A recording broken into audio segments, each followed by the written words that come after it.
Saudara, Korps Garda Revolusi Islam Iran mengumumkan gelombang baru peluncuran rudal dari operasi True Promise 4.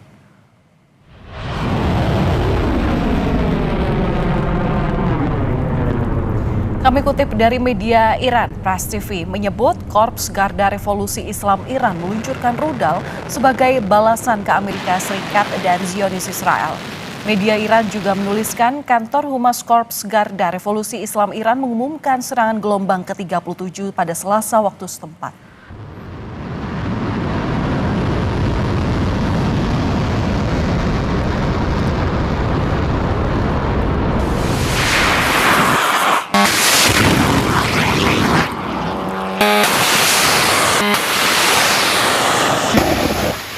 Sementara media Iran lainnya, Irna News Agency melaporkan pabrik pengolahan minyak dan fasilitas penyimpanan bahan bakar milik Israel di Haifa dihantam oleh drone Iran dalam beberapa jam terakhir.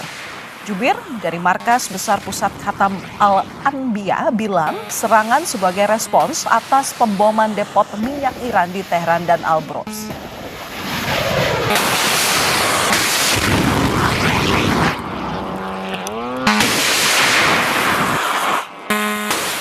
مردان نیروی هوایی ارتش جمهوری اسلامی ایران در پاسخ به تهاجم علیه انبارهای نفت با پهپادهای انهدامی، پالایشگاه نفت، گاز و مخازن سوخت رژیم صهیونیستی در حیفا را مورد هجوم قرار دادند. Ribuan pelayat menghadiri pemakaman para pejabat Iran yang tewas dalam serangan Amerika Serikat Israel.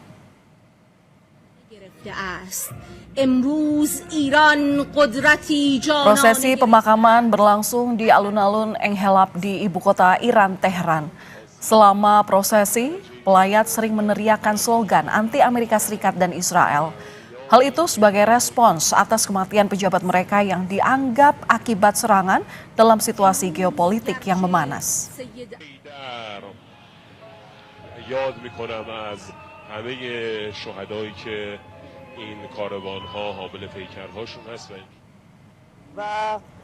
Sementara itu, puing-puing berserakan di dekat lapangan Resalat Tehran, Iran akibat serangan udara Israel pada Selasa waktu setempat. Organisasi kemanusiaan Bulan Sabit Merah menyebut setidaknya 6 orang tewas akibat serangan ini.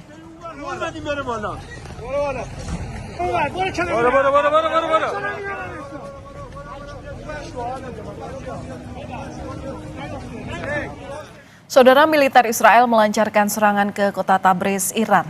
Serangan ini diklaim menargetkan pusat komando utama Iran.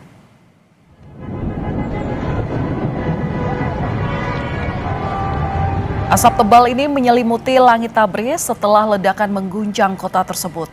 Ledakan ini menyebabkan sejumlah warga panik untuk menyelamatkan diri. Militer Israel melakukan serangan gabungan di Tehran dan Tabriz untuk menembus pertahanan Iran.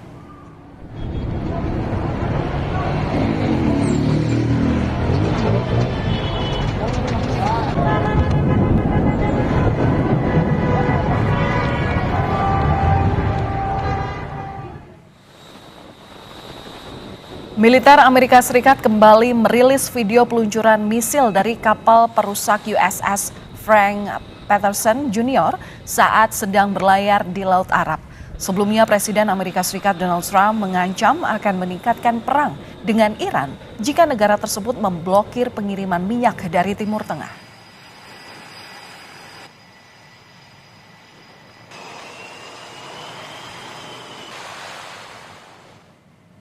Perang di Timur Tengah belum berakhir. Amerika Serikat, Israel, dan Iran justru saling berbalas serangan, adu kekuatan tempur. Jantung pertahanan musuh jadi target untuk dilumpuhkan. Memasuki pekan kedua, saling serang Iran dan Amerika Serikat masih sengit. Kedua pihak yang berkonflik saling berbalas serangan, menargetkan jantung pertahanan musuh. Militer Amerika Serikat mengincar peluncur rudal Iran serta kapal perang untuk melumpuhkan Teheran. Israel juga menyasar peluncur rudal yang dimiliki Iran. Presiden Amerika Serikat Donald Trump mengklaim perang melawan Iran akan segera berakhir. I think you could say it both. It's the beginning of building a new country, but they have no navy, they have no air force, they have no anti-aircraft equipment. It's all been blown up. They have no radar, they have no telecommunications, and they have no leadership. It's all gone. So, you could look at that statement. We could call it a tremendous success right now as we leave here. I could call it, or we could go further, and we're going to go further. But the big risk on that war has been over for 3 days. We wiped them out in the first 2 days. Sementara Iran sama sekali tak mengendorkan serangan ke pihak lawan. Rudal dan drone Iran dikerahkan lewat operasi True Promise War. Serangan Iran menghujani Israel dan pangkalan militer Amerika Serikat di Timur Tengah.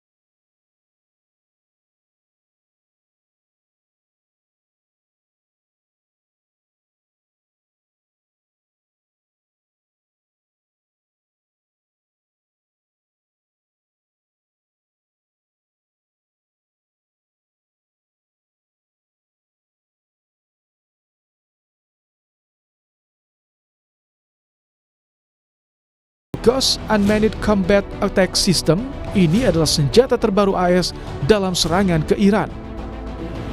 Wakil Menteri Luar Negeri Iran mengatakan konflik dengan Amerika Serikat dan Israel hanya akan berakhir jika ada jaminan agresi tidak terulang kembali. Wamenlu Iran juga menyebut keputusan penghentian perang hanya berada di tangan Iran. الان دست برتر رو داریم. ببینید اینها هر تلایی که کردن شکست خوردن. همین الان هم به اهداف خودشون نرسیدن. جمهوری اسلامی ایران خسارات سنگین و دردناکی رو به رژیم صهیونیستی و آمریکا و متحدانشون وارد کرده. شما وضع اقتصاد جهانی و انرژی رو شما ببینید، این بسیار برای اونها دردناک است. پس ببینید ما ضربات مهلکی رو وارد کردیم در این زمینه. پس ما در واقع اینجا دست برتر رو داریم و از این رو در واقع جمهوری اسلامی ایران پایان جنگ رو در واقع تعیین خواهد کرد. Amerika Serikat dan Iran kian sengit, saling unjuk kekuatan tempur, saling klaim perang panjang, hingga siapa penentu akhir perang-perangan. Perang panjang dan berlarut-larut berpotensi membuat dunia bergejolak. Sejumlah negara bersiap mengantisipasi dampak ekonomi akibat perang. Tim Liputan, Kompas TV.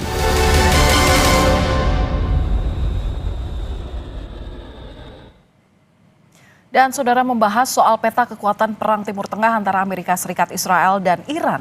Kita sudah bersama dengan pengamat militer yang juga merupakan Kepala Center for Intermestic and Diplomatic Engagement, Anton Ali Abbas. Selamat malam, Mas Anton. Selamat malam, Mbak Valen. Ya, semoga kabar baik untuk Anda. Mas Anton, ini kan intensitas pertempuran masih tinggi padahal sudah berlangsung selama 2 pekan. Bagaimana Anda melihat kapasitas Iran, Amerika Serikat, dan Israel dalam pertahanannya untuk bertahan? Pertama, kalau kita lihat ya dalam model peperangan kali ini itu kan namanya peperangan asimetris ya. Dengan kata lain bahwa kekuatan militer sebenarnya dari para pihak yang bertikai itu tidak imbang. Jadi yang besar adalah Iran dan Israel berserta sekutu, yang kecil adalah Iran dalam hal ini. Itu satu. Kedua, karena peperangan asimetris, maka kemudian indikator menang atau kalah itu yang berbeda-beda gitu. Jadi kalau misalnya dari pihak dari dari Amerika Serikat misalnya tadi Pak Donald Trump sudah jelas mengatakan bahwa mereka sudah berhasil untuk melakukan wipe out, lalu juga kemudian mereka sudah berhasil untuk menghilangkan kekuatan militernya dan lain-lain. Itu kenyataannya kan enggak. Satu, kenapa saya bilang itu enggak? Yang pertama adalah mereka jelas kekuatan militer dari Iran itu tidak mati, gitu. Iran masih sampai hari ini itu masih melakukan perlawanan. Itu satu. Kedua, apakah kemudian perlawanan berakhir ketika Imam Besar Khomeini itu meninggal? Jawabannya tidak. Justru mereka itu menyiapkan penggantinya, gitu, yang namanya Mujtaba. Yang jelas perlawanan hari ini itu tuh nggak berakhir. Nah, yang ketiga, bagi saya, sampai kapan ini kemudian perangnya ini bisa berlangsung, ini yang kemudian masih menjadi tanda tanya. Kenapa? Karena banyak pihak, gitu ya, banyak pihak ini cenderung tidak mampu untuk memprediksi apa yang sampai kapan perang ini akan berakhir. Kenapa? Karena kemudian dari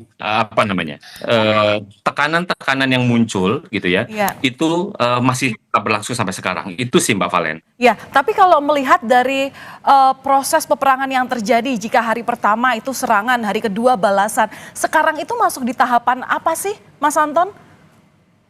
Nah, kalau misalnya cerita tentang operasi militer, itu ada namanya rencana kampanye militer. Rencana kampanye militer tentu itu dimiliki oleh yang melakukan serangan ya. Jadi yang melakukan serangan dalam hal ini adalah Amerika Serikat. Yang namanya rekam itu pasti biasanya ada fase-fasenya. Nah, fase-fasenya itu memang durasinya tergantung. Dia tidak mengikuti berapa hari, berapa minggu misalnya. Itu yang kita tidak tahu gitu ya. Jadi karena itu dimiliki oleh Amerika Serikat gitu. Tapi sejauh ini kita masih melihat bahwa satu, intensi saling balas itu masih berlangsung. Dengan kata lain, ini peperangan masih dalam intensitas tinggi. Walaupun misalnya Menhan Hegseth ya, Menteri Peperangan Hegseth misalnya, Pete Hegseth bilang bahwa ini kekuatan misalnya Iran sudah 90% kalah atau drone 80% kalah. Bagi saya itu juga seakan-akan jadi misleading. Kenapa? Apa yang menjadi indikatornya indikatornya bahwa kekuatan itu sudah berakhir. Tapi sorry Mas Anton, kalau perang ini terus berlarut-larut, siapa yang bertahan lebih lama? Nah, ketika kita bicara tentang peperangan asimetris, tadi yang saya bilang bahwa strategic objektifnya dari para pihak yang bertiga itu berbeda-beda, gitu ya. Kalau misalnya dari Amerika, bagaimana dia bisa melumpuhkan secara efektif Iran, tidak bisa melakukan perlawanan. Tapi bagi Iran, selama dia bisa melakukan perlawanan, itu adalah bentuk kemenangan. Jadi Iran menunjukkan seberapa lama dia bisa resilient, itu adalah kemenangan dari Iran. Jadi Anda mau katakan bahwa yang bisa jadi penentu kemenangan adalah yang paling bisa melakukan penyerangan secara terus-menerus, atau gimana? Ya, jadi Iran walaupun misalnya hari ini cuma nyerang 1, nyerang 2, itu bagi Iran adalah bentuk kemenangan. Bahwa saya masih belum tunduk. Kan kemarin Presiden Donald Trump bilang dia minta unconditional surrender, yang itu impossible kata Iran. Enggak. Dan itu ditunjukkan gitu.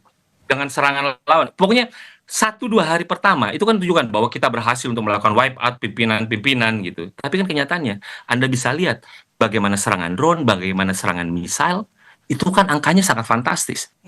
Dan inilah bentuk resiliensinya Iran. Jadi Iran itu kan tumbuh dengan peradaban ribuan tahun gitu ya. Jadi Amerika itu baru berapa mulai peradabannya? 1700. Iran dari sebelum Masehi. Jadi peradaban Iran tuh terbangun kuat saat ini itu dengan peradaban yang sangat solid gitu. Jadi dia tidak akan mudah untuk hancur hanya dengan serangan 1-2 hari, 2 minggu, 3 minggu.